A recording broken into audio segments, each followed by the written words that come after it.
Bonsoir, bienvenue dans le Seigneur. C'est encore Evelyne, que le Seigneur Jésus-Christ vous bénisse richement et vous comble de toutes ses grâces. Aujourd'hui, nous allons parler de la sanctification.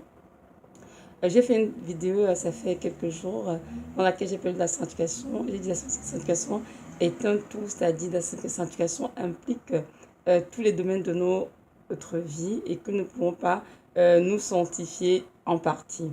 Donc aujourd'hui, mon titre sera La sanctification est un processus. Donc, nous avons tout ce que la sanctification et la séparation d'avec le péché pour vivre son la parole de Dieu, c'est-à-dire se mettre à part pour Dieu. En d'autres termes, c'est se dépouiller des œuvres de la chair, des œuvres des ténèbres, pour se revêtir des âmes de lumière, c'est-à-dire les fruits qui sont dignes de repentance.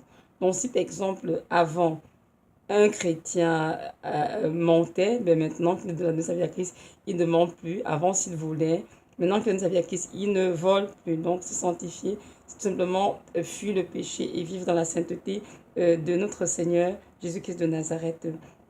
Nous allons comprendre que la sanctification est l'œuvre du Saint-Esprit en nous. Cependant, le Seigneur Jésus-Christ travaille en partenariat avec chacun d'entre nous. Donc, il faut vouloir se sanctifier, il faut désirer se sanctifier. Hébreux 12, 14 dit ceci: recherchez la paix avec tous et la sanctification sans laquelle personne ne verra le Seigneur. Donc, le Seigneur est très clair dans ce verset, c'est que si tu ne te sanctifies pas, tu ne le verras pas. Et lorsqu'on dit de rechercher la sanctification, ça veut dire que la sanctification, il faut la désirer, il faut la rechercher. Et pour cela, il faut donc se disposer à laisser le Seigneur nous sanctifier. Car c'est le Saint-Esprit qui est en nous, qui nous sanctifie. Voilà.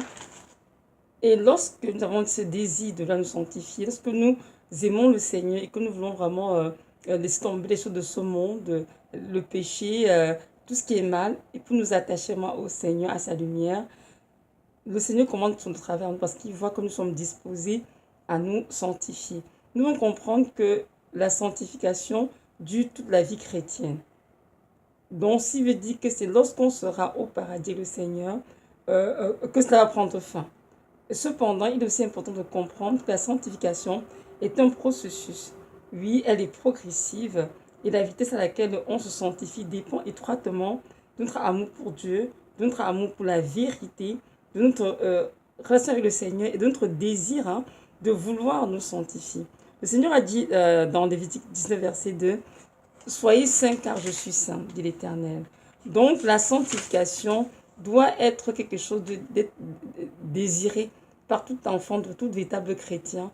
Pourquoi? Parce que le Seigneur Jésus-Christ ne peut pas tolérer le péché dans nos vies. Il nous aime, c'est sûr, mais il n'aime pas le péché. Jésus-Christ a la haine pour le péché. Donc, c'est important que chaque enfant de Dieu qui veut vraiment marcher chemin étroit conduit au paradis, accepte de faire le sacrifice pour se séparer du péché et vivre pleinement dans la lumière de Christ. Il écrit dans la parole qu'en Jésus-Christ, il n'y a point de ténèbres. Donc, pas du qu'on c'est le Seigneur, qu'on l'aime, en même temps on fricote avec les ténèbres à côté. Non, c'est impossible. Donc, comme je disais tout à l'heure, pour nous sanctifier, nous avons besoin d'avoir de l'amour pour le Seigneur, oui. Il y a des personnes, évidemment, lorsque ces personnes viennent au Seigneur, elles sont tellement, comment dirais-je, touchées par l'amour de Dieu que la sanctification de vie se fait rapidement. Parce qu'elles ont compris, en fait, qu'elles sont dans le péché avant et que maintenant, elles veulent vivre juste pour Christ. Donc, elles se mettent vraiment, elles se disposent à laisser le Seigneur les nettoyer. Et là, ça va très rapidement parce que le Seigneur, lorsqu'il prend quelque chose dans leur vie, aussitôt elles s'en débarrassent tellement elles désirent plaire au Seigneur. Mais il y a d'autres personnes, ça peut prendre beaucoup de temps parce que beaucoup sont été, comment dirais-je, heurtés à de faux enseignements dans le passé et qui ont fait croire que le péché, c'était pas si grave en fait. Mais au fil des temps, ces personnes réalisent que non, le péché et de la saleté et Jésus qui n'est plus le péché. Il faudrait que je laisse tomber des choses que je faisais avant, même si je croyais que c'était comme, entre guillemets, saint normal, mais sainte normal, mais en fait, Jésus-Christ n'approuve pas ça, il faudra que je m'en débarrasse. On va voir, c'est un peu plus difficile chez certaines personnes. Comme je disais tout à l'heure, la sanctification, vraiment, la vitesse à laquelle on se sanctifie, pardon, dépend étroitement de notre amour pour le Seigneur. Dit la parole, tu aimeras le Seigneur ton Dieu de tout ton cœur, de toute ton âme, de toute ta foi, toute ta pensée. Donc c'est sûr que si chaque chrétien aime le Seigneur de cette manière, il y aura de problème à sentir parce que aussitôt que Dieu va te pointer dans ta vie que voilà, telle chose ne me glorifie pas, aussitôt le chrétien cherche à s'en séparer. Mais très souvent, nous avons vu dans les décennies, du moins, même dans les années passées, antérieures tout simplement, il y a beaucoup d'entre nous, on va dire on aime le Seigneur, on fait tout pour le Seigneur, mais en même temps, on vit comment dirais-je, dans du gris, un peu de Dieu, un peu de Satan, un peu lui-même de ténèbres. Donc on a des champs de nos vies que nous pratiquons, que nous faisons, mais qui en fait comment dirais-je, irritent le Saint-Esprit. Mais ils n'ont pas assez de sagesse pour comprendre que ces choses, en fait, ne sont pas du Seigneur, mais sont de Satan. Comme par exemple, je vais prendre quelque chose de simple, l'habillement ou bien le maquillage. Beaucoup de femmes chrétiennes, on l'a vu, hein, se maquillent comme des fées, elles s'habillent de manière très très indécente, hein, et elles trouvent cela normal. Pourquoi? Parce que les femmes prédicatrices, beaucoup, la plupart des Américaines ont montré que en fait non, on peut aimer le Seigneur par l'onction, mais aussi se parer comme on veut, mais n'importe quoi sur notre corps, sur notre visage, ce n'est pas grave. Dieu ne regarde pas à l'apparence, il regarde au cœur. Alors que c'est un mensonge. Un enfant de Dieu qui est dans cette situation se dit, ben moi j'ai rien à me reprocher, je me suis maquillée, je suis belle, je n'ai rien à me reprocher, rien de mal.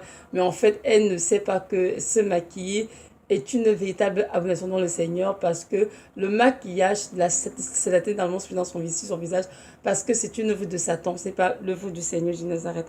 Dans la Bible, aucune femme s'est maquillée, à part Jézabel évidemment, qui était une sorcière, qui servait Satan, mais les femmes telles que Sarah, Rebecca, Esther et tout le reste ne sont pas des femmes qui prenaient soin d'elles, elles étaient belles de figure, certes, mais elles ne passaient le temps à mettre sur le visage des poudres, des fonds de teint, etc. pour paraître belles.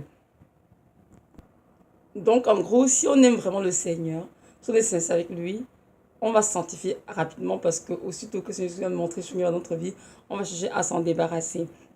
Juste parler de la foi de l'amour pour la vérité.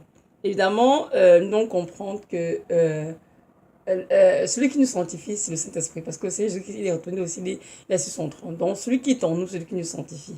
Et c'est qui dans Corinthiens 6, hein, 6, 19 à 20, que nous sommes le temple du Saint-Esprit. Donc, c'est l'Esprit qui nous dit, en fait, comment on doit entretenir le temple du Seigneur. Comment on va s'habiller, se tenir, parler, penser, etc. Donc, c'est à lui de nous dire ce qui ne va pas, et c'est à nous de corriger ce qui ne va pas avec son aide. Donc, nous, on lit ensemble la parole, que c'est vraiment le Saint-Esprit qui sanctifie et il marche lui dans la vérité, non dans le mensonge.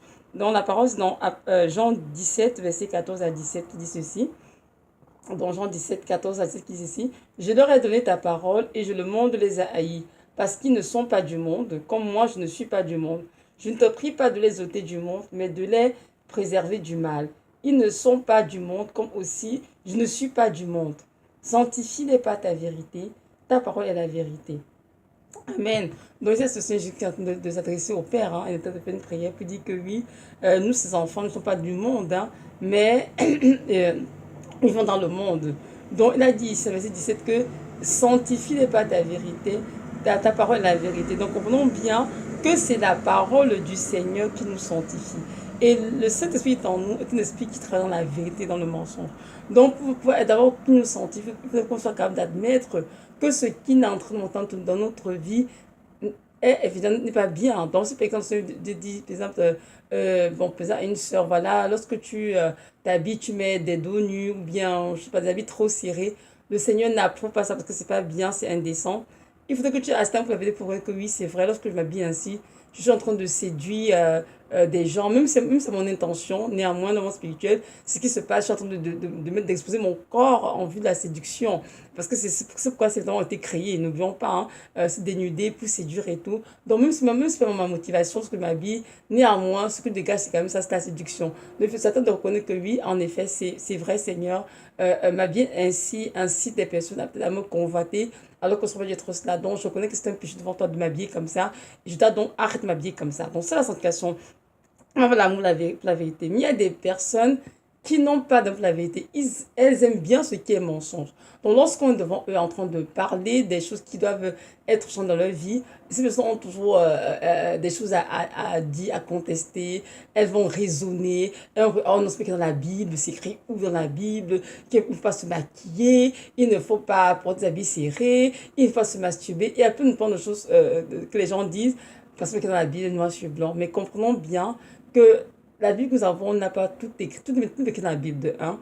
Et de deux, c'est le Saint-Esprit qui est notre enseignant par excellence et c'est lui qui nous enseigne toutes choses et nous conduit sur la vérité, dans toute la vérité. Donc c'est à lui de nous dire, dans nos vies, ce que nous faisons, qui plaît ou qui déplaît au Père. Donc c'est à lui de nous de trancher. C'est pas à nous avec notre intellect, avec notre savoir pour pouvoir le diriger. C'est à lui de nous diriger et c'est important donc d'avoir la vérité pour être soumis à la vérité qui va nous sanctifier en fin de compte. Parce que si on n'aime pas la vérité, on aime bien le mensonge, ce qui est gris, c'est sûr que la sanctification sera un échec parce que ça ne marchera jamais. Puisque à chaque fois que le Seigneur te pointe quelque chose, tu vas trouver une façon de contester ou bien de raisonner. Donc, c'est ça. Je parle aussi de notre relation avec le Seigneur. Et donc, on comprendre hein, que lorsque nous avons une relation intime avec le Seigneur Jésus-Christ et tout, il commence à nous rendre sensibles à beaucoup de choses qui l'irritent.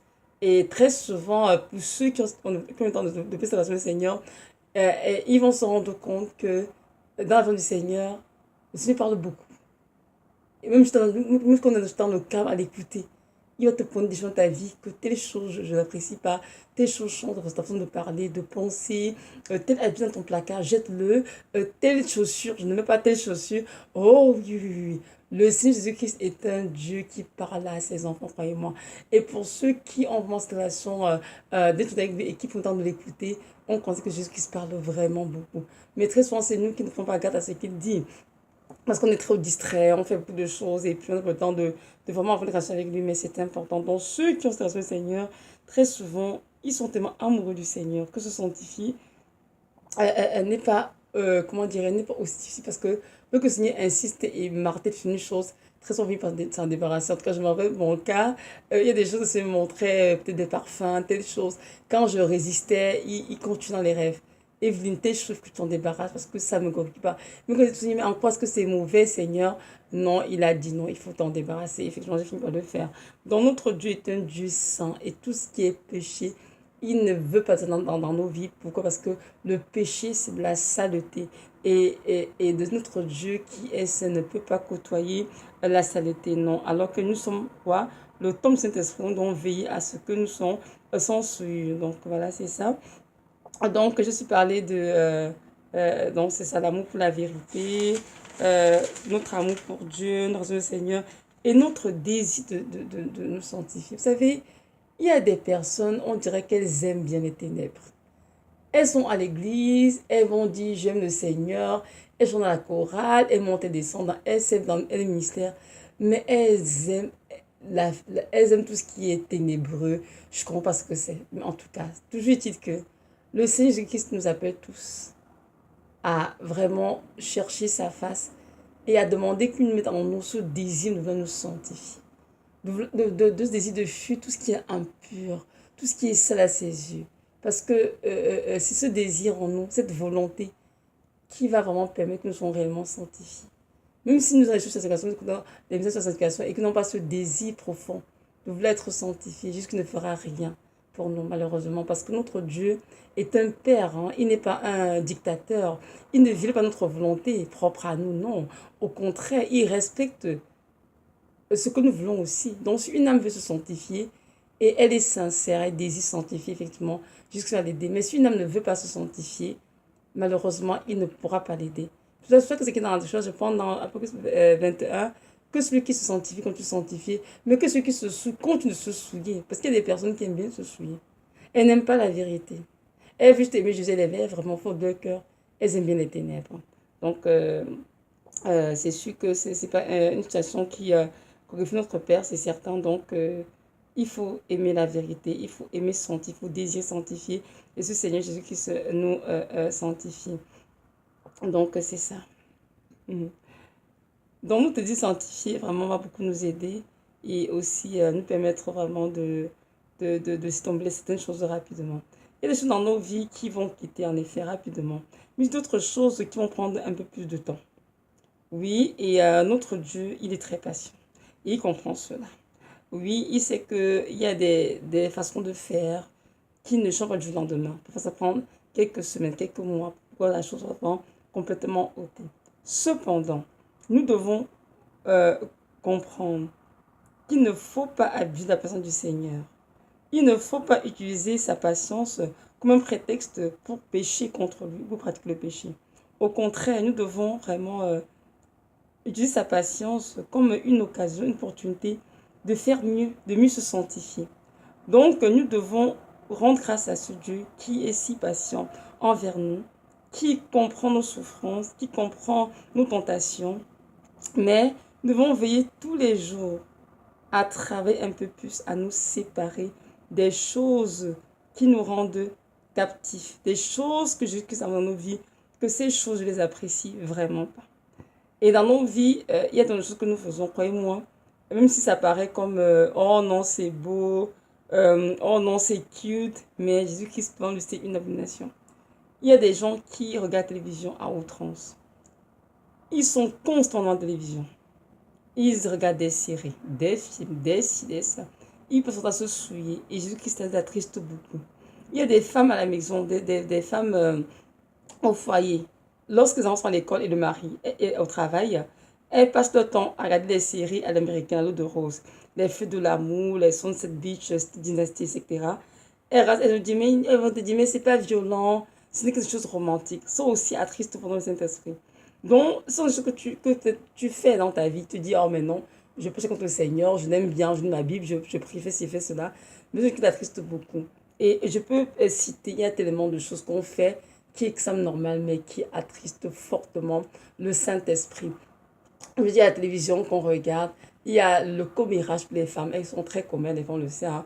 Il y a l'habillement, oh mon Dieu, la séduction qui est influente dans ce siècle. Là, on a des femmes qui peuvent être belles, il faut être nue, alors que ce n'est pas du tout ça le cœur du Père. Au contraire, une femme belle, c'est d'abord le fait de son cœur, n'oublions surtout pas. Et elle doit se couvrir, hein, c'est très très important. Là, une femme chrétienne, mais c'est vraiment beaucoup de séduction et beaucoup le maquillage évidemment, les faux cheveux, les perruques, bref, tout ce que les femmes aiment bien, les faux ongles, les parfums. On dit faux, hein, le terme faux montre ce que c'est. Donc il y a tellement de choses que les femmes chrétiennes font, mais qui attristent beaucoup le cœur de Dieu et aussi les souillent beaucoup. Mais elles peuvent résister là parce qu'elles sont dans un siècle où on te dit non, c'est pas important, tout cela, Dieu regarde au cœur et non à l'apparence. Mais vous dit que ce n'est pas la vérité, c'est très faux. Dieu regarde très très bien au cœur et à l'apparence. Donc, c'est à nous de faire des efforts, comme je dis tous les jours, pour nous débarrasser de ce que Jésus-Christ ne veut pas. Je pense qu'il est écrit dans Hébreu, tenez-vous loin du péché qui vous enveloppe si facilement, car vous n'avez pas encore lutté jusqu'au sang contre le péché. Donc, un chrétien doit comprendre que tous les jours, il est en train de lutter contre le péché. Il n'y a pas un jour où on va dormir maintenant, on n'est pas encore au ciel. Donc, tous les jours, on est en train de lutter contre le péché. Parce que notre désir, c'est d'être propre, d'être saint à l'image de notre Père céleste. Donc on ne peut pas se permettre de fricoter le péché, de caresser le péché sous aucune forme. Non, non. Impossible. Nous allons dire ensemble 1 Thessaloniciens 4, verset 23. Donc, voilà. 1 Thessaloniciens 4, verset 23.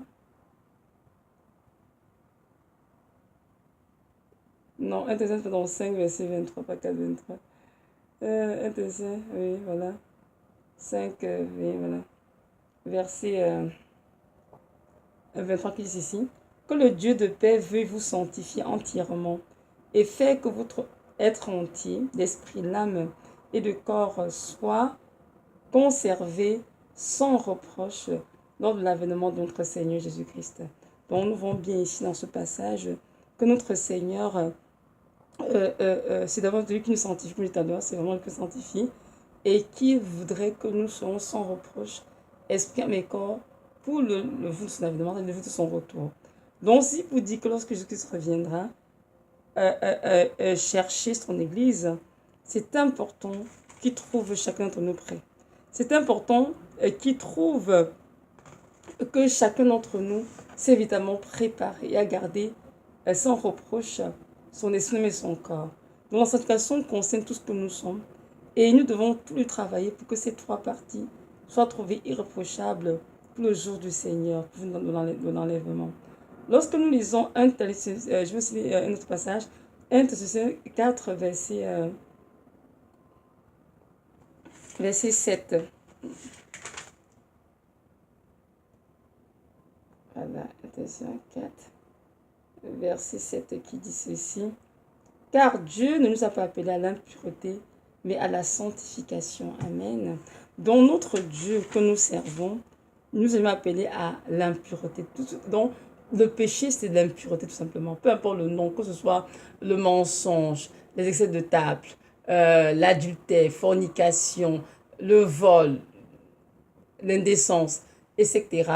Tout ça, c'est une impureté, mais il nous appelait à nous sanctifier. Donc, la sanctification est un appel. Amen. Et nous devons travailler tous les jours avec beaucoup de rigueur de ministère dans le but d'être parfait, comme notre Père Céleste est parfait. Nous devons toujours garder à l'esprit que Dieu est le péché et que ce qu'il veut, c'est notre sanctification, sans laquelle personne ne pourra le voir. Donc, il est impossible de caresser le péché ou de se vautrer dans le péché si on dit qu'on est un véritable chrétien. Dans ce temps de véritable disciple de Christ, nous devons tous les jours travailler à nous sanctifier dans le but de plaire à notre Dieu de 1 et de 2, d'être prêt pour l'enlèvement. Durant mon propre processus de sanctification, qui d'ailleurs continue parce que c'est tous les jours que je revienne, le Seigneur me fait réaliser qu'il y a certaines choses dans nos vies en fait qui ne touchent pas parce qu'ils se rendent compte en fait, qu'ils ne sont pas encore prêts pour nous en séparer. Dans ma propre vie, il m'a montré des choses qui peut passer dans ma vie, il ne disait rien, tout parce qu'il trouvait que je n'étais pas encore prête pour m'en détacher. Donc il a choisi délibérément de se taire jusqu'à ce qu'il voit que mon cœur est de plus en plus attaché à lui et que je suis prête vraiment à relâcher la chose. Je prends l'exemple de ce maquillage. Lorsque j'étais une enfant, une adolescente, lorsque j'étais au lycée évidemment, je n'étais pas tout, je ne maquillais pas, non. C'est pas quelque chose que je pratiquais du tout. Mais lorsque j'ai commencé l'université, j'ai commencé à mettre un tout petit peu de fond de teint, pas vraiment trop de paillettes, non du tout. J'ai fait le fond de teint. Et lorsque je suis allée à l'étranger étudier, évidemment, j'ai commencé à mettre de plus en plus de fond de teint. Et au fil des années, j'ai commencé à avoir des problèmes de peau parce que ma peau se décolorait et évidemment, j'en mettais encore plus. Donc, moi, c'était normal. Je mets pour cacher comment dirais-je, des petits problèmes que j'ai sur ma peau. Mais Seigneur, je vois en quoi c'est mauvais. Donc, lorsque j'ai commencé à écouter les messages des jeunes femmes qui rendaient témoignage de ce que Dieu leur avait demandé d'arrêter de se maquiller, je disais, Seigneur, mais franchement, le maquillage, en quoi se maquiller c'est mauvais, Seigneur? Moi, je ne vois pas en quoi se maquiller est mauvais. Moi, je t'aime, Seigneur, je suis à l'église, je te cherche, Seigneur, je fais ta volonté tout le temps. Donc, le problème, c'est où? Pourquoi est-ce que tu me dis que maquiller c'est mauvais? Donc, je continue de me maquiller tranquillement, mais c'est sûr que je suis une fille qui se maquille non plus trop, pas l'excès, trop de choses. Non, c'était moi, j'étais un peu de poudre et puis, donc, un peu de mascara. Donc, j'ai continué comme ça et je sais que mon mari aussi n'aimait pas ça. Il disait toujours, j'aime mieux te voir naturelle. Dès que je t'ai connue au lycée, c'est mieux que tu arrêtes de te maquiller. Mais j'écoutais pas. Hein. Je continue de me maquiller et tout. Et un jour, j'ai eu un rêve. Hein. J'ai vu le Seigneur dans le rêve et qu'il a dit, arrête de te maquiller. Et je disais, mais non, je ne peux pas arrêter de me maquiller. Quand je fais ma peau, il dit, arrête de te maquiller. Donc, voilà. J'ai pris, et jusque-là, je n'ai pas arrêté de suite. Hein. C'est encore pris 2 mois, j'ai pris tout pour rêve. Et un jour, je me fais comprendre que lorsque tu te maquilles dans le monde spirituel, ton visage, tu as de la saleté. J'ai dit, waouh, Seigneur. Il me dit, c'est ça. Donc, tu dégages un parfum qui ne m'est pas agréable du tout. Donc, c'est ainsi que j'ai fini par arrêter de me maquiller parce qu'avant, je me débattais le Seigneur, je raisonnais et je disais, mais Seigneur, en quoi c'est mauvais, ça n'a rien à voir avec ma vie chrétienne, Seigneur, ce qui compte, c'est mon cœur, ce n'est pas l'apparence. J'ai compris très vite que pendant des années, j'ai pratiqué une chose qui était abominable dans le Seigneur et qui m'a évidemment bien souillée. Donc, je me suis repentie. Depuis lors, j'ai arrêté de me maquiller. Aussi pour dire que le Seigneur travaille en partenaire avec nous. Il nous sanctifie à notre rythme. Plus on a soif de lui, plus on veut lui ressembler, on veut lui plaire, plus il va nous aider à voir les choses telles qu'il les voit.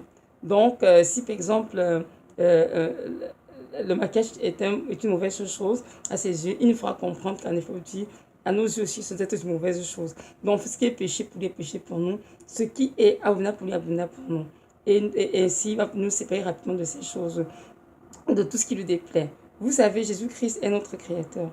Il a donné à chaque être humain de libre arbitre, cette capacité de réfléchir, de décider, de choisir par lui-même. Donc même lorsqu'on donne nos vies au Seigneur, nous continuons d'exercer chacun son libre arbitre. Et en fait, nous devons demander au Seigneur de nous aider à ne pas nous conformer au monde, comme c'est la parole, mais à réunir notre intelligence afin que nous puissions discerner les choses qui sont agréables. Romains 12, versets 1 à 2, nous parlons bien de cela, on le lit d'ailleurs. Romains chapitre 12, verset 1 à 2 qui dit ceci, je vais lire. Je vous exhorte donc, mes frères, par la compassion de Dieu, à offrir vos corps en sacrifice vivant, saint, agréable à Dieu. Ce sera de votre part un culte raisonnable. Et ne vous conformez pas à l'âge présent, mais soyez transformés par le renouvellement de votre esprit, afin que vous éprouviez quelle est la volonté de Dieu, ce qui est bon, agréable et parfait, parole du Seigneur. Donc, pardon, excusez-moi. Donc, ce passage justement dit que c'est à nous, le Seigneur Dieu, revenir notre pensée, afin que nous puissions voir les choses telles qu'il est de son trône, et ainsi nous aider à ne pas nous attacher aux choses de ce monde. Parce que nous sommes dans un monde où tout est à l'envers. On appelle le mal bien, le bien mal. Dans l'église aussi, il y a tellement l'infestation du monde à outrance, au point que la sainteté de Dieu a été perdue. Donc, lorsque nous avons des femmes chrétiennes ou des hommes chrétiens qui disent pasteur, pour tout ça, mais qui passe le temps à mettre à sa vie d'une façon mondaine, à se mettre d'une façon mondaine, à parler n'importe comment, à se dire n'importe comment, on finit par croire en fait que c'est normal. Ils ont l'onction quand même, malgré tout. Elle est haute, talons de 5 cm. Elle a des faux cheveux qui lui arrivent à la taille, mais qui quand même, oui, et c'est le Seigneur à l'onction et tout.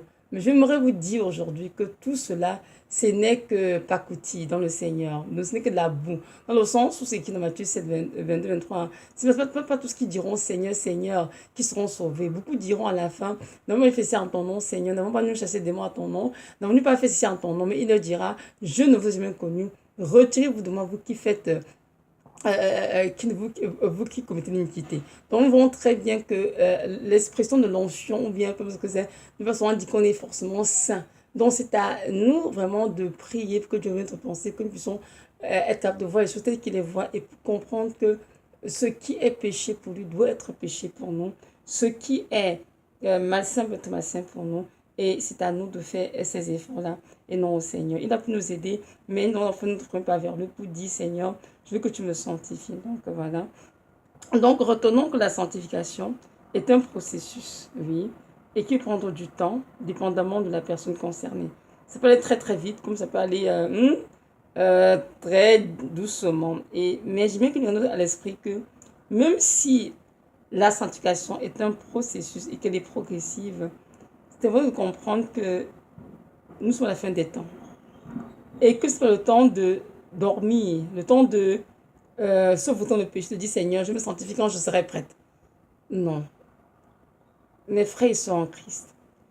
Tout ce que le Seigneur va prendre dans nos vies en ce moment, c'est le temps de prier pour que nous allions nous en détacher rapidement. Pourquoi? Parce qu'à force de procrastiner, on peut se retrouver que Jésus revienne sans qu'on soit prêt. Mais oui, c'est pas arrivé. Donc, c'est important que nous comprenions que le temps est court et que c'est maintenant qu'il faut se sanctifier. Donc, ayons vraiment cette attitude de dire Seigneur, je t'en prie, aide-moi. Libère mon cœur de manquer les idoles qui sont là. Tout ce qui m'empêche d'être pur à tes yeux, de faire ta volonté, Seigneur, je veux que tu me débarrasses de cela. Et le Seigneur Jésus le fera. Donc, si dans ta vie te dit arrête de la télévision, ou de te maquiller, ou de t'habiller indécemment, ou bien de travailler dans le noir, de mentir, peu importe ce que c'est le temps de prendre ça au sérieux, de dire Seigneur, c'est vrai, je veux que ça dans ma vie cesse. Je veux que cette dépendance à la cigarette, que ça cesse aujourd'hui même. Et là, le Seigneur jusqu'à descendre t'aider. Mais si tu te restes à dormir en disant, oh mais non, j'ai le temps, bien me pécher, bien je me sanctifier, ça pourrait être très très tard pour toi. Et c'est toi qui vas regretter et non le Seigneur. Donc, c'est important de comprendre que même si la sanctification est un processus et qu'elle est progressive, il faut tout de même s'y prendre très tôt et le faire de manière rigoureuse avec beaucoup de minutie. La sanctification aussi concerne, comme je dis dans ma vidéo précédente, toute euh, toute notre vie. Donc, tous les de notre vie sont impliqués dans la sanctification. Notre cœur, notre apparence, notre maison, nos pensées, notre garde-robe, notre vie conjugale pour ceux qui sont mariés, bref, notre emploi, bref, tout. Donc, nous devons veiller à garder tout ce que nous citons pur devant le Seigneur. Oh oui, oui, c'est très important. Sachant que notre Dieu vient chercher des enfants qui sont purs, sans ride ni tache, parce qu'il n'y a pas que rien de souillé ne peut entrer dans la Jérusalem céleste. Donc, nous comprenons que cette situation, elle est permanente. Ça dit juste que Jésus revienne et elle implique tout ce que nous sommes, tout ce que nous avons. Donc, voilà, c'est ça. Je veux juste nous encourager à ne pas courir en besogne et puis jeter ces messages, mais de prendre le temps de saisir ce qui est dit dedans et de l'appliquer dans notre propre vie chacun pour pouvoir se sentir de manière correcte pour être prêt le jour du retour du Seigneur. Jésus-Christ est à la porte et c'est le temps de se préparer. Parce que pour être prêt, il faut se préparer en passant. Et il faut bien se préparer. Parce qu'il y a des gens qui sont préparés et qui ne seront pas prêts. Comme les vierges folles. Mais nous savons tout ce que Dieu voudrait que nous soyons tous comme des vierges sages. Ceux qui sont préparés, mais qui ont été prêts lors de son retour. Donc voilà, c'est ça. J'aimerais juste nous encourager tous à réaliser que le temps passe très vite. Et qu'il n'y a pas de temps de jouer le monde. C'est le temps vraiment de prendre position pour la vérité ou pour les ténèbres. Si tu veux aller au ciel, c'est temps maintenant pour toi de renoncer aux ténèbres, de suivre Christ. Si tu veux aussi passer ta vie avec Satan, ben c'est à toi de choisir. Mais c'est que la volonté de Dieu pour toi, c'est pas que tu passes ta vie en enfer, c'est que tu passes ta vie au ciel avec lui. Donc c'est important que tu te sanctifies et que tu prennes ta sanctification, pas à la légère, mais quelque chose de précieux, de très très important. Donc voilà, c'est ça. Mais sinon, on va écouter, soyez richement bénis et que le Dieu de paix qui nous a tous appelés à lui, nous accorde cette grâce de nous sanctifier de manière correcte pour être prêts pour son retour. Amen.